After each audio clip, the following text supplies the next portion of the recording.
De homem mais rico do Brasil e oitavo do mundo para o maior perdedor do ano. Em linhas gerais, essa é a trajetória de Eike Batista.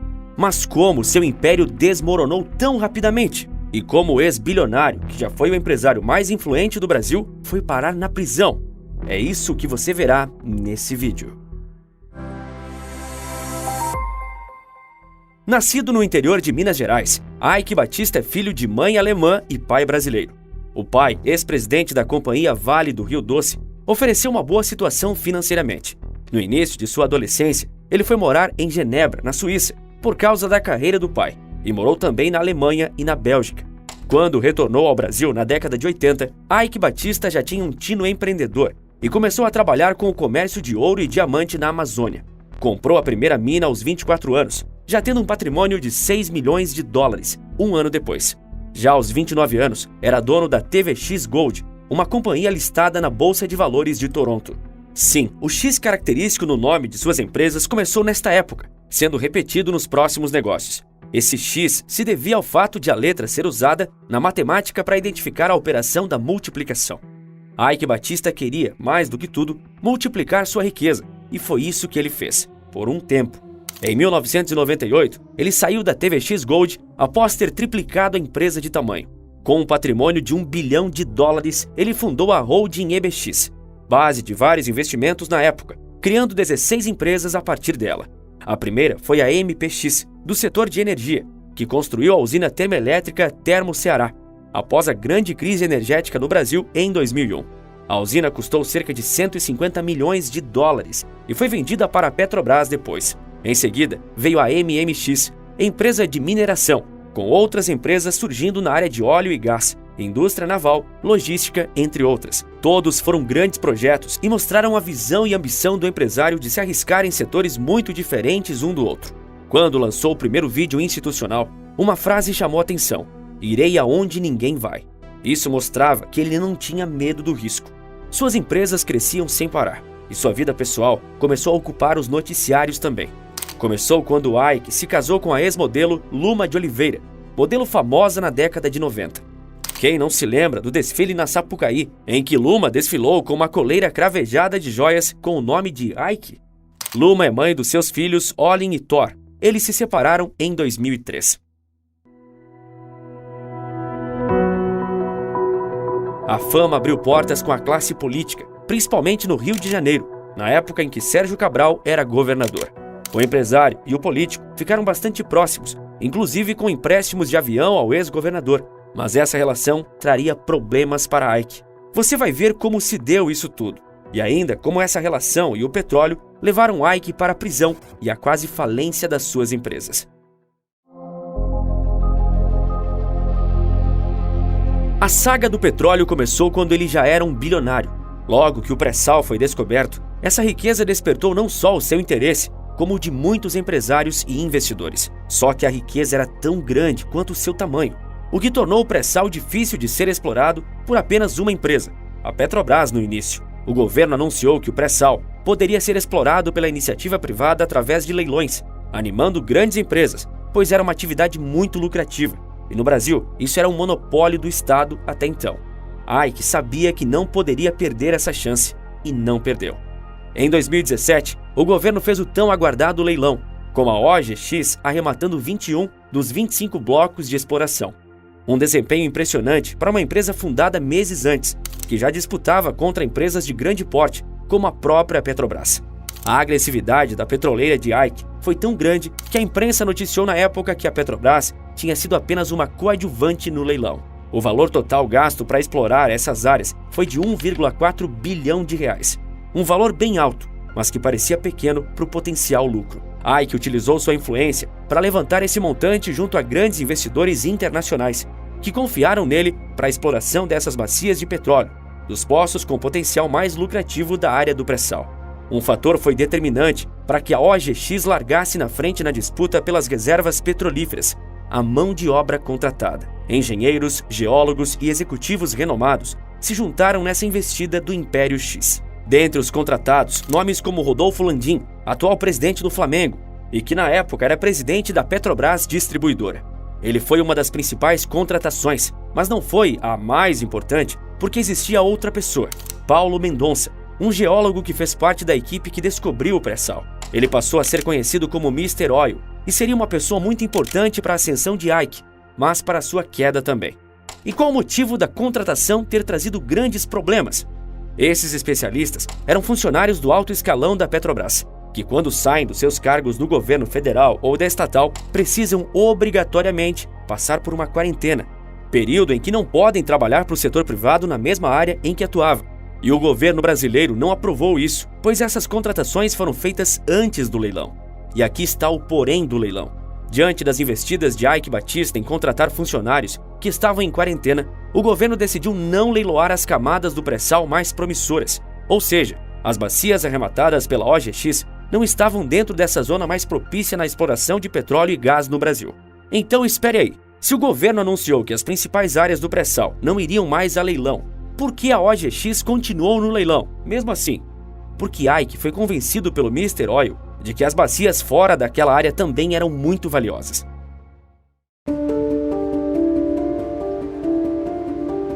De 2017 a 2012, a empresa investiu pesado na busca do ouro negro. Nesse intervalo de 5 anos, Ike viveu seu ápice empresarial, enquanto sua vida pessoal enfrentava polêmicas, como quando seu filho Thor atropelou e tirou a vida de um ciclista na Rio Petrópolis em 2012. Thor foi absolvido em 2015, mas a repercussão do incidente foi péssima para a família, e mesmo após o julgamento a seu favor, a polêmica continuou.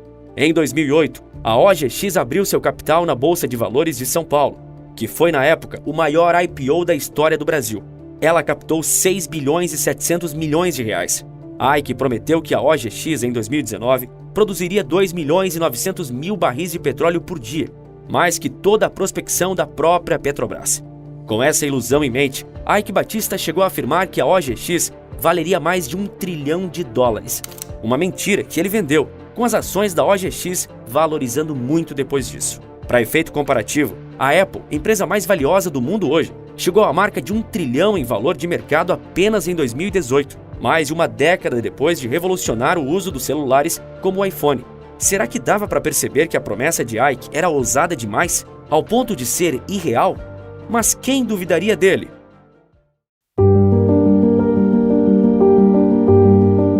Em 2012, a fortuna de Ike Batista chegou ao seu apogeu, $30 bilhões. No mundo, apenas 6 pessoas estavam à sua frente, de acordo com a Forbes. Entre esses 6 bilionários estavam Bill Gates, Bernard Arnault e Warren Buffett. Hoje, Bernard Arnault, dono da Louis Vuitton, é o homem mais rico do planeta. Só que na época em que Ike esteve no top 10 dos mais ricos do mundo, muitos acreditaram que ele se tornaria, logo logo, a pessoa mais rica da Terra. Ele era conhecido por ser um bilionário vaidoso, excêntrico, e por seus bordões como o famoso "It's all about money", ou "tudo é uma questão de dinheiro". Ele também tinha paixão pelos holofotes, patrocinava times de vôlei, exibia carros luxuosos e até doou R$3 milhões para o programa Teleton, por meio de uma ligação com Silvio Santos. Mas o jogo ia virar para Ike e começaria seu inferno astral.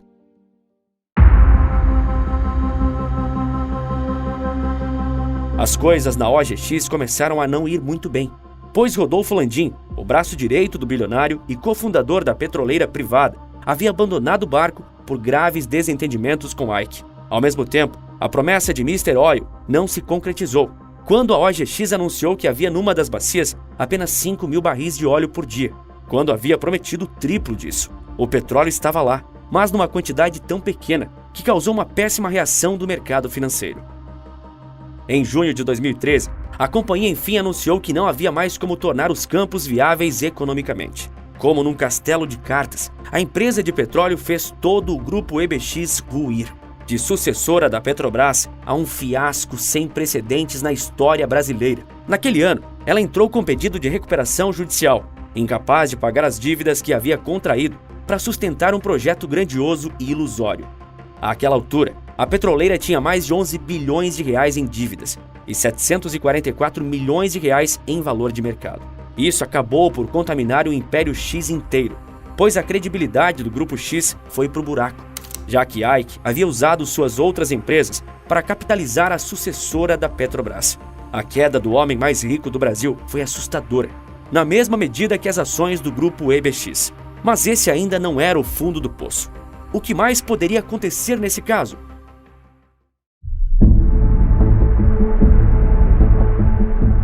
Eike Batista tinha linha direta com grandes políticos, especialmente no Rio de Janeiro, governado por Sérgio Cabral na época. Essa relação culminou num processo criminal. Eike foi condenado em 2018 a 30 anos de prisão por pagar 52 milhões de reais de propina a Sérgio Cabral. O valor era para que o então governante do Rio de Janeiro beneficiasse empresas do grupo EBX. Contudo, Eike já havia sido preso um ano antes dessa condenação. Em 2017, ele estava em Nova York quando teve sua prisão decretada, justamente pela propina paga a Cabral. Chegando em sua terra natal, o Brasil assistiu à prisão do controverso ex-bilionário, saindo do avião escoltado pela Polícia Federal. Em 2016, quando o Império X estava desmoronado, ele afirmou ter pago 4 anos antes mais de 2 milhões de dólares a Guido Mantega, então ministro da Fazenda de Dilma Rousseff. A operação foi feita através de contratos falsos, segundo Eike afirmou na época. A revelação levou o ex-ministro da Fazenda para a cadeia temporariamente. Mas uma condenação que repercutiu bastante, e já comentamos o crime aqui no vídeo, foi sobre a manipulação do mercado de capitais. Quando Eike alardeou que a OGX conseguiria produzir milhões de barris por dia e que valeria em breve R$1 trilhão, o mercado ficou eufórico. Mas naquele momento, ele sabia que isso era mentira, ou na melhor das hipóteses, era uma especulação baseada em estudos bastante tendenciosos. A OGX nunca produziu uma gota de petróleo sequer nos poços onde ela dizia que havia bilhões de barris. Portanto, em 2020, novamente foi condenado a 8 anos de reclusão por manipular e induzir agentes do mercado a comprar ações que não valiam o que ele prometia, por meio de informações falsas. Acabou por aí? Claro que não. No outro processo, em 2021, também relativo a anúncios irreais de Eike, ele voltou a ser condenado por manipulação de mercado e uso de informações privilegiadas. Dessa vez, a pena foi de 11 anos de prisão e uma multa de 871 milhões de reais. Nesse processo, a juíza da Justiça Federal Carioca afirmou na sentença que Eike demonstrou fascínio incontrolável por riquezas e uma ambição sem limites, que o levou a cometer atos altamente reprováveis em busca de lucro fácil. De lá para cá, Eike Batista alternou entre prisões e solturas, regime fechado e regime domiciliar, condenações e pagamentos de multas multimilionárias. Suas empresas foram vendidas e repartidas, mantendo participação minoritária em algumas e outras de forma majoritária. Bens foram penhorados, casas vendidas e carros apreendidos, inclusive a famosa Lamborghini que servia apenas de decoração. Todos esses bens foram a leilão para quitar as dívidas intermináveis do empresário. Incrivelmente perseverante, a antiga OGX, hoje Domo Energia, foi uma das líderes em 2022 em ganhos da Bolsa de Valores brasileira, considerando não só o Ibovespa. A alta do papel no período foi de mais de 180%. No entanto, não há o menor fundamento para a escalada das ações da petroleira, e o investimento em uma ação como essa, na prática, é mais uma aposta, já que desde 2018 o valor das dívidas da Domo é maior do que a do seu patrimônio. Eles nem sequer têm caixa para investir na exploração de petróleo, apesar de ainda deterem 20% da concessão do campo de Tubarão Martelo.